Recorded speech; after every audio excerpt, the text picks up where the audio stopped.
Au micro de leur émission du 98.5 FM la semaine dernière, Luc Ferrandez et sa collègue Nathalie Normando ont créé un tollé au Québec en suggérant l'euthanasie des personnes vivant avec une lourde déficience intellectuelle.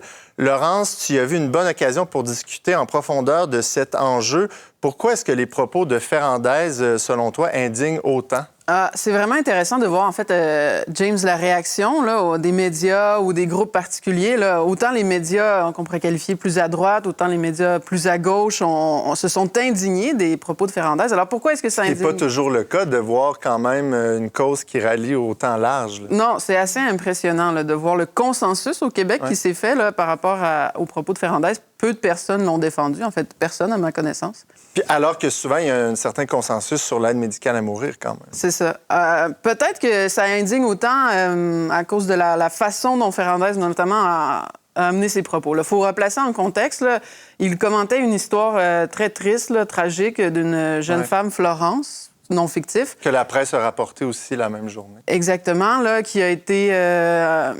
qui a une déficience intellectuelle, mais aussi un problème qui fait en sorte qu'elle a toujours faim. Puis là, elle sortait de chez elle, elle entrait par effraction chez les gens, volait de la nourriture. Bon, elle a été prise par la police et mise en prison pour 7 jours, là, même en isolement. Donc, c'était un traitement épouvantable, là, surtout quand on sait qu'elle a l'intelligence d'une jeune fille. Là. Moi, si on mettait mon enfant, ma fille en prison, en isolement, ce serait... inhumain, ce qu'on appelle populairement le trou. Là. Oui, c'est ça, exactement.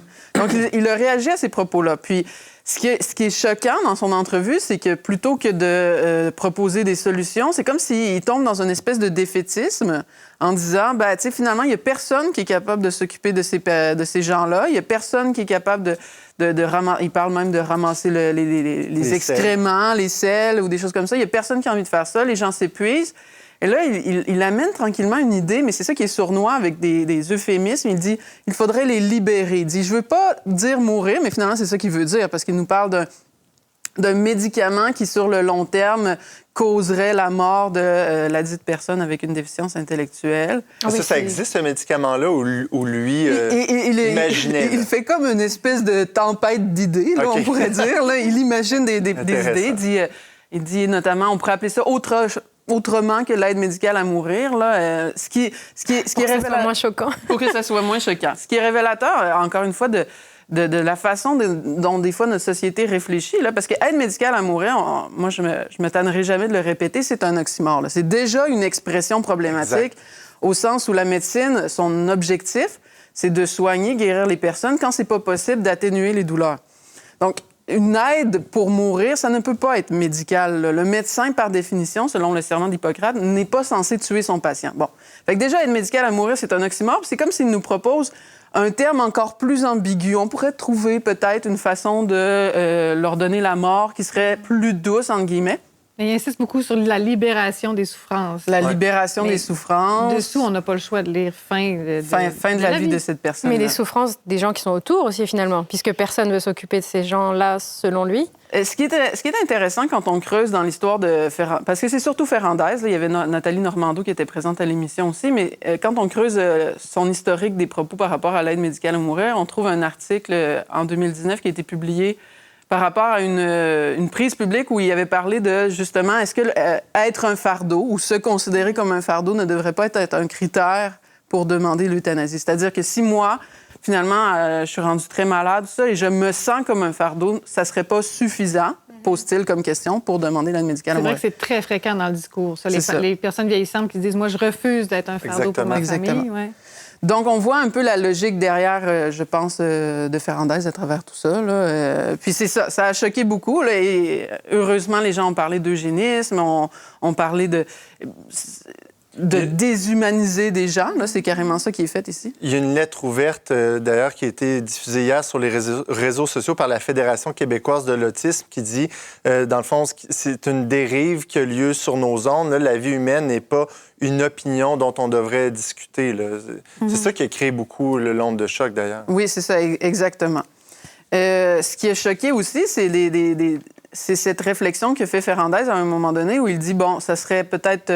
Parce que d'habitude, sur l'euthanasie, qu'est-ce qui est différent dans ce cas-ci? Parce que d'habitude, les gens sur l'euthanasie sont assez en faveur de plus en plus d'un élargissement, mais le critère reste toujours le consentement. Hein. Notre société est obsédée par l'idée de consentement, hein, tant pour la sexualité que là, dans ce cas-ci, pour l'euthanasie. Hein. Si la personne veut, pourquoi pas? C'est toujours ça le raisonnement. C'est l'élément qui fait foi de la liberté, finalement. Exactement. Là, c'est le cas bizarre ici. C'est ça qui choque, je pense, notre société. C'est que, bien, évidemment, on a affaire à des personnes qui ne peuvent pas consentir, qui ne peuvent même pas consentir préalablement, comme dans les cas d'Alzheimer, qui sont pourtant acceptés par beaucoup de Québécois aujourd'hui. Et là, la difficulté à ce moment-là, c'est que, ben, c'est ça, la personne ici ne peut pas consentir. Alors, comment est-ce qu'on va faire? Alors, Ferrandez, dans ses solutions, sa tempête d'idées, il propose soit que les parents prennent la décision pour l'enfant éventuellement, ou il nous parle d'un comité de sages. Alors ça, c'est une autre remarque qui a choqué beaucoup. Parce un peu comme le comité de sages de François Legault, là. Oui, c'est ça. Mais là, c'est quand même assez troublant comme remarque. Là, ce qu'il propose, c'est que des gens puissent décider si telle vie ou telle vie vaut la peine ou non d'être vécue. Et ça, c'est très dangereux parce qu'à quelque part, c'est de dire, c'est comme si la vie humaine, il y a quelque chose de qualitatif, là, puis il y a des gens qui vont décider, de je ne sais pas par quels critères, quand est-ce que la vie de cette personne-là ne vaut pas la peine d'être vécue. Il y a une belle parole dans la Bible à propos de ça, je trouve, c'est la mesure que vous utiliserez pour juger les autres, on l'utilisera aussi pour vous juger. Où je veux en venir, c'est que c'est assez frappant que Ferrandez se permette de juger de la vie des autres de cette manière-là, alors qu'on pourrait lui objecter, mais qu'est-ce qui te fait dire, toi, qu'il y a des gens qui ne pourront pas juger un jour de ta vie? Bon, les chrétiens pensent que Dieu juge de notre vie ultimement, mais on a envie de dire, c'est ça, hein, au moment où tu introduis un critère comme ça, qu'est-ce qui empêche que d'autres critères vont émerger encore plus drastiques, encore même à ton propre détriment, là, on pourrait dire, là. Fait que c'est une réflexion très naïve, là, très peu sage, si je peux reprendre les mots de Ferrandez, là, qu'il a fait en ondes, comme ça, spontanément. Mais c'est la grande tradition aussi philosophique de l'Occident d'affirmer que l'être humain a une dignité inaliénable, peu importe sa condition, n'est-ce pas?